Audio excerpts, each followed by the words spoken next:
Good morning students. Now we will discuss our political science lesson 6 next topic. Political science chapter 6 political parties. We are reading about political parties. Why do we need political parties? We will read this chapter already. Now we will read this second function. This is topic function. What are the functions of political parties? This is most important question, so be careful and also learn.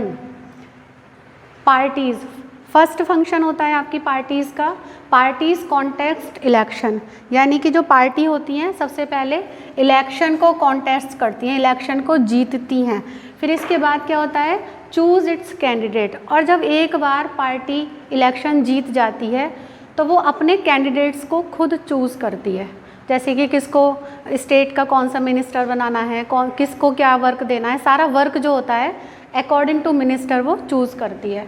Second function है parties put forward different policies and programmes. अब party क्या करती हैं, अपने आप को impressive बनाने के लिए अपने जितने भी फंक्शंस हैं, जितनी भी स्कीम्स हैं, वो लोगों को शो करती हैं कि हाँ हम ये फंक्शन करेंगे, ठीक है। तो पुट फॉरवर्ड डिफरेंट पॉलिसीज़, अलग अलग पॉलिसीज़ दिखाते हैं लोगों को और अपने प्रोग्राम्स के बारे में बताते हैं, जैसे 100 डेज़ एम्प्लॉयमेंट है या फिर बेटी बचाओ बेटी पढ़ाओ।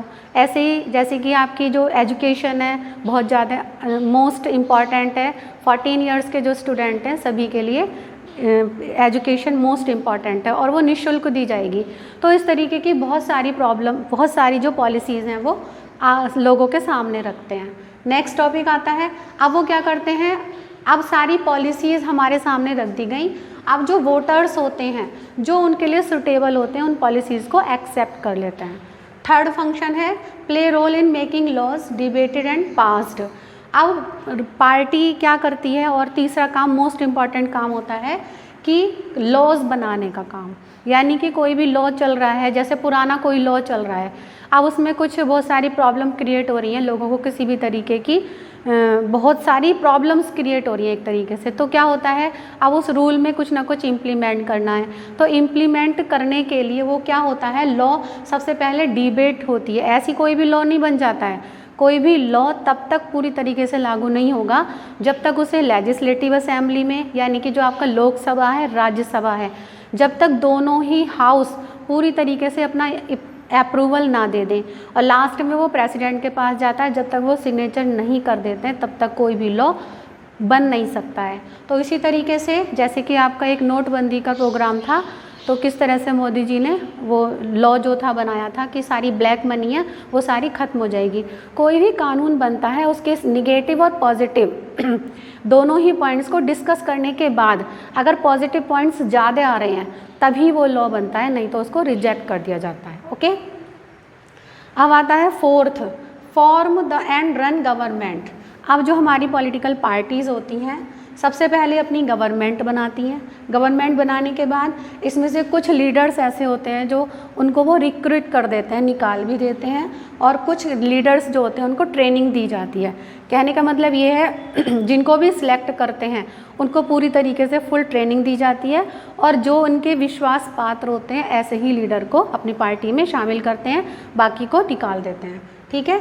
फिर है पांचवा function loss in election play. अब एक पार्टी ऐसी भी है जो लॉस हो जाती है, यानी कि इलेक्शन हार जाती है, उसका भी बहुत बड़ा रोल रहता है। आपने देखा होगा पार्लियामेंट में हमेशा मोदी जी के सामने राहुल गांधी बैठे होते हैं, मायावती हैं और बहुत सारे लीडर्स जो हैं जो कि हार चुके हैं, लेकिन फिर भी वो उनके सामने बैठे होते हैं। किस लिए बैठे होते हैं, कोई भी पॉलिसी अगर लोकसभा में हमारी प्रेजेंट की जाती है तो उस पॉलिसी पर वो डिस्कस करते हैं कि ये वास्तव में पॉलिसी ठीक नहीं है या इसके ये अच्छी चीज़ है, इसमें ये बुरी है। इस तरीके से अपोजिशन में बैठे होते हैं वो। अपोजिशन कोई बुरी चीज़ नहीं है। मान लीजिए मैंने आपको कोई चैप्टर पढ़ाया, ठीक है, अब वो चैप्टर आपको पूरा सारे स्टूडेंट्स ने बोल दिया सारा समझ में आ गया, सारा समझ में आ गया, ठीक है, लेकिन अगर आप उसको क्रिटिसाइज़ नहीं करोगे या आप मेरे से क्वेश्चन नहीं पूछोगे या फिर किसी ना किसी चीज़ के बारे में आप क्यूरियस नहीं होगे तो वो जो कमियां हैं वो मेरे अंदर भी रह जाएंगी और वो कमियां आपके अंदर भी चली जाएंगी। सेम प्रोसेस है इसमें कि कोई भी पॉलिसी बनती है, हर पॉलिसी का, हर किसी बात का नेगेटिव पॉजिटिव दोनों ही पॉइंट्स होते हैं।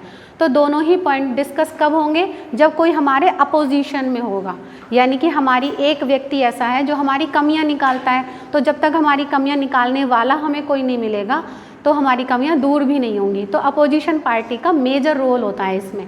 वो क्या काम करते हैं? लॉस इन इलेक्शन, जो पार्टी इलेक्शन में हार जाती है, play the role of opposition, वो अपोजिशन का रोल प्ले करती है। जैसे कि अपनी वॉइस उठा करके, वॉइसिंग करके, क्रिटिसाइजिंग करके कि आपकी ये पॉलिसी में ये कमी है, इस कमी को दूर कीजिए। तो टोटल मिला करके उस पॉलिसी को या उस नियम को पूरी तरीके से एकदम एक्यूरेट करने का काम करती है अपोजिशन पार्टी, राइट।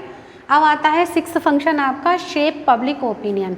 अब जो भी पॉलिटिकल पार्टी वर्क कर रही है, उस वर्क के आधार पर उस पार्टी का ओपिनियन लोगों के माइंड में बैठ जाता है कि वास्तव में ये पार्टी अच्छा काम कर रही है या नहीं कर रही है। ओके, अब आता है सेवंथ लास्ट पॉइंट है, provide welfare schemes responsible to people's need.